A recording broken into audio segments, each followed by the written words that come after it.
सनातन में क्या ताकत होती है। कितने भी ये पादरी और मौलवी हैं पूरे दुनिया के, बागेश्वर धाम के इस आभास और इस शक्ति का सामना नहीं कर सकते। हम कह सकते आप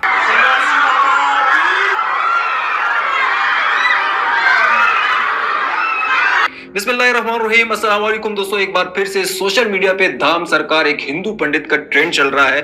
बहुत सारी वीडियोस आपको इनकी मिल जाएंगी। पर्सनली मैं इनको ठरकी पंडित कहता हूं क्योंकि इनकी हरकतें ही कुछ इस तरह की होती हैं और इनकी वीडियोस मेरे चैनल पे भी कई सारी अपलोड हैं। मजे की बात यह है कि इन्होंने अपने काम को इम्प्रूव किया है। लाइक वो करंट वाले बाबा, आपने देखी होंगी वीडियोस कि वो करंट लगाते हैं और जो है वो पागल हो जाते हैं लोग। कुछ इस तरह का काम इन्होंने भी शुरू किया है।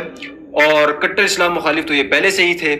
मुसलमानों के घरों पर बिल्डोजर चढ़ाने की बातें यही करते रहे हैं। आज हम सब मिलकर इनको मुंह तोड़ जवाब देते हैं। वीडियो बहुत ही इंटरेस्टिंग है, आपने वीडियो को एंड तक जरूर देखना है। मन में आभास होता है, मन में तरंग जागती है कि अमुक व्यक्ति आएगा, उससे उसकी यह ऐसी पीड़ा हो सकती है। हम उसको राम नाम ले करके और कलमबद्ध कर देते हो। ईश्वर की कृपा से ये सनातन की ताकत है कि वो सत्य निकलता है और हम आपको बहुत अच्छे से जवाब दें कि सनातन में क्या ताकत होती है। कितने भी ये पादरी और मौलवी हैं पूरे दुनिया के, बागेश्वर धाम के इस आभास और इस शक्ति का सामना नहीं कर सकते।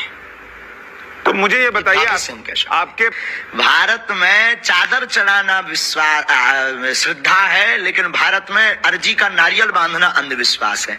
भारत में कैंडल जलाना श्रद्धा है, लेकिन बागेश्वर धाम की अर्जी लगाना अंधविश्वास है। ये दोगलापन लोग लाते कहाँ से हैं? हमें तो इस बात पे हंसी आ रही है। हम बहुत मनमौजी आदमी हैं। तो आपको इसका मतलब आपके इष्ट ने पहले ही बताया होगा कौन पीछे लगा है, कितने पैसे देकर लगा है?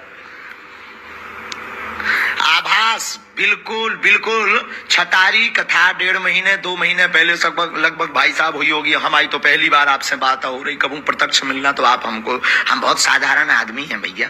और छतारी कथा में हमने कह दिया था कि मेरे भारत के सनातनीय लोगों, अब हमारे ऊपर जो हमें आभास गुरु प्रेरणा से हुआ, अब हमारे ऊपर लंबे लंबे हमला होना, ये तो फर्स्ट चुनौती है। ऐसी तो अभी बहुत चुनौतियां हमको पार करनी है। देखते जाइएगा, हम टोपी वालों को भी सीताराम बुलवा देंगे, आपकी न्यूज पर बोल देते हैं। क्यों चिंता कर रहे हो तुम?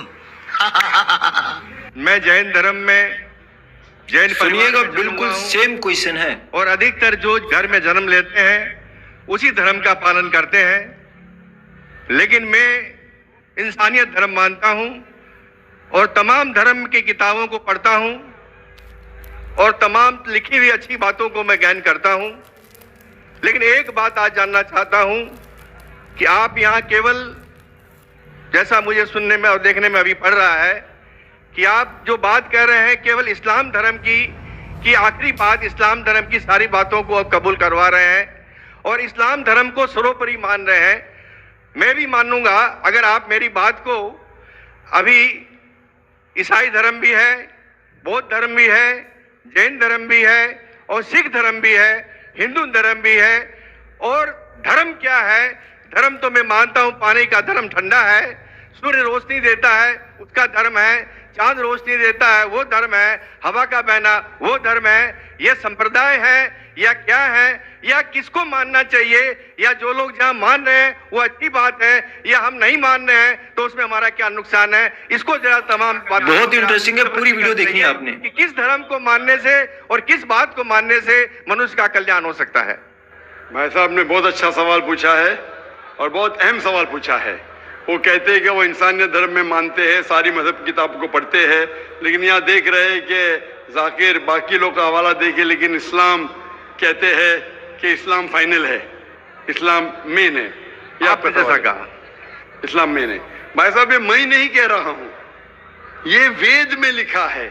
अगर वेद में लिखा है कि आखिरी अवतार कल के अवतार है, अगर लिखा है तो मैं उस चीज को निकाल नहीं सकता हूँ ना। मैंने तो नहीं लिखा हूँ, उसी तरीके से बाइबल में लिखा है। आपने कहा बाइबल का, आपने कहा वेद का, बाइबल में लिखा है। बाइबल पढ़ेंगे, gospel of John chapter number 16 verse number 12 to 14, ईसा अलैहि सलाम कहते हैं, I have many things to say unto you but ye cannot bear them now, for he when the spirit of truth shall come he shall guide you unto all truth, he shall not speak of himself, all that he shall speak। ये दे रहे हैं कि एक आखिरी पैगंबर मोहम्मद सल्लल्लाहु अलैहि वसल्लम आने वाले। ये मैंने तो बाइबल नहीं लिखी ना, मैंने तहकीक की। अगर मैं तहकीक करता के बोलो डॉक्टर जाकिर नाइक, आप जो कह रहे बाइबल में नहीं है, लेकिन आपने कभी नहीं सुना, आप अजीब बात सुन रहे तो आपको अजीब लग रहा है, और बहुत लोग को अजीब लग रहा है। कुछ लोग कबूल करे, कुछ लोग कबूल करने से डरते, फर्क ये है। नहीं, सुनिए बात, तो ये आप बोलना चाहिए जाकिर भाई, बाइबल में gospel of John chapter 12 verse 14 है ही नहीं। अब लेके आओ बाइबल, पढ़ो मेरी बात, ये कल की पुराना है ही क्या नहीं? आपकी किताब में लिखा है तो मैं छुपा तो नहीं सकता हूं ना। मैं क्या कहता हूं कि सारी धार्मिक किताब को लो और यकसा है वो फॉलो करो, जो यकसा नहीं उसको छोड़ दो ना। तो अक्सर जितने अहम मजहब है, चाहे हिंदू मजहब है, चाहे बुद्ध मजहब है, चाहे ईसाईयत है, चाहे जुडाइज्म है, चाहे इस्लाम में, सारे में यकसा लिखा है। आप अगर पढ़ेंगे हिंदू मजहब की किताब, वेद पढ़ेंगे, बाइबल पढ़ेंगे, Old Testament, New Testament, Judaism, Christianity, Islam, ये चारों मेन मजहब को आप लेंगे, सब में लिखा है खुदा एक है, उसका कोई अक्स नहीं है, आखिरी पैगंबर मोहम्मद सल्लल्लाहु अलैहि वसल्लम है। तो मैं थोड़ी छुपा सकता हूँ, मुसलमान भी चौंक जाते। इस्लाम और हिंदुइज्म में यकसानियत हो ही नहीं सकती। कितने मुसलमान मेरे खिलाफ है, हिंदुइज्म और इस्लाम में यकसानियत हो ही नहीं सकती।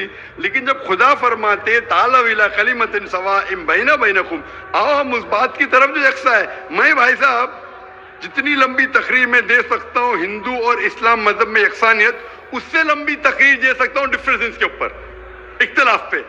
लेकिन मेरा काम इख्तिलाफ ने, मेरा काम यकसानियत का है, क्योंकि मैं तालिब इल्म हूँ। मैं अगर तकरीर करने लगूं कि हिंदू मजहब और इस्लाम में डिफरेंस क्या है, तो और लंबी तकरीर कर सकता हूं मैं। लेकिन मेरा काम है लोगों को जोड़ना, लोगों को तोड़ना नहीं। लेकिन जोड़ते वक्त जब मालूम पड़ रहा है सही, अगर बाकी के धार्मिक गुरु अपने लोग से नहीं कह रहे क्या उनके किताब में लिखा है कि खुदा एक है, खुदा के अलावा किसी की और पूजा नहीं करना चाहिए, आखिरी पैगंबर मोहम्मद सल्लल्लाहु अलैहि वसल्लम, उनकी गलती है, मेरी गलती क्या है? और मैं तो खुले मंच पे बोल रहा हूं ना। और मैं कहता हूं कि आओ आपके धार्मिक आदमी को लेकर, अगर गलती है बैठ के हम डिस्कशन करेंगे, जिस तरीके से मैंने श्री रविशंकर के साथ किया था। श्री रविशंकर हिंदुस्तान में सबसे ज्यादा माने जाने वाले इन स्क्रिप्चर्स में श्री रविशंकर है। उनके साथ मुनाजरा किया मैंने ओपन स्टेज के ऊपर, ओपनली। तो इसके अंदर अगर हक बात सामने आ रही है, लोग हक कबूल कर रहे, उसमें क्या है? आप मुझे ऐसी कोई चीज लेके आओ जो मैं नहीं मानता हूं और कुरान और वेद में लिखे मैं फौरन मानूंगा। अब एक चीज पेश करो मुझे, एक जो कुरान और वेद में लिखा है जिसमें मैं अमल नहीं करता हूं, फौरन अमल करूंगा। भाई साहब समझ रहे क्या बोल रहा हूं मैं? इसको कहते हैं इंसानियत। खाली मुंह से बोलना इंसानियत क्या है? ये तो पॉलिटिशियन का काम हो गया। मैं सब में मानता हूं, सब में मानता हूं, सब में मानता हूं, तो अमल तो करो। जो आदमी अमल नहीं करता, सिर्फ मुंह से बोलता है, वो तो माफ करना मेरे हिसाब से ढोंगी है। वो जितने लोग आते प्लेटफॉर्म पे बोलते सर्वधर्म एक है, वो ढोंगी है, उन्होंने अपनी किताब ही नहीं पढ़ी है। ऐसे ढोंगी लोग से क्या बात करना? मैं हक की बात कर रहा हूं। आप एक चीज मुझे दिखाओ जो कुरान और वेद में लिखी है, मैं फौरन मानूंगा। चैलेंज करता हूं मैं, एक चीज लिखो जो आपके शास्त्र में लिखी और कुरान में लिखी है, फौरन मानूंगा मैं। इसको बोलते जिगर। यंग हूं मैं आपसे यंग हूं, लेकिन जिगर रखता हूं अल्हम्दुलिल्लाह। बड़े मंच पे सिर्फ यहाँ ने दिगर ममालिक में जाके बोलता हूं, इसलिए लोग मुझसे डरते हैं। ये आ जाएगा तो पोल खुल जाएगा, भाई हमारी दुकान बंद हो जाएंगी। लोग बोलते हैं हमारी दुकान बंद हो जाएंगी। मैं जब जानता हूं मैं हक के ऊपर, और जैसा आपने सुबह में कहा था कि लोग विरोध करेंगे अच्छे लोग का, वही बात। मैं हक की बात क्यों, किससे डरना? खुले मंच पे कह रहा हूं, मुझे आजादी है इस देश में। अगर किसी को आने का मुकाबला करने का, तो डायलॉग भी करने को मैं तैयार हूं। ऐसा आदमी जिसके पास इल्म है, चाहे हिंदू मजहब का हो चाहे क्रिश्चियनिटी मजहब का हो, कोई भी शख्स जो 10,000 पब्लिक, कोई भी हिंदू कोई भी क्रिश्चियन दुनिया में जो अपने खुद की तकरीब पे 10,000 लोग को गैदर कर सकता है। यहाँ माशाल्लाह कितने लोग हैं? यहाँ तकरीबन 5-10 लाख लोग हैं, बराबर। सिर्फ 10,000 अपनी तकरीब पे अगर वो जमा कर सकता है और मुझसे मुनाजरा करना चाहता है, मैं तैयार हूँ। कोई आलतू फालतू रस्ते वाले से नहीं, 10,000 लोग को अपनी तकरीब पे जमा कर सकता है वो, और मुझसे मुनाजरा करना चाहता है, मैं तैयार हूँ। क्योंकि मैं हक की बात करता हूँ। खाली बोलना सर्वधर्म क्या है?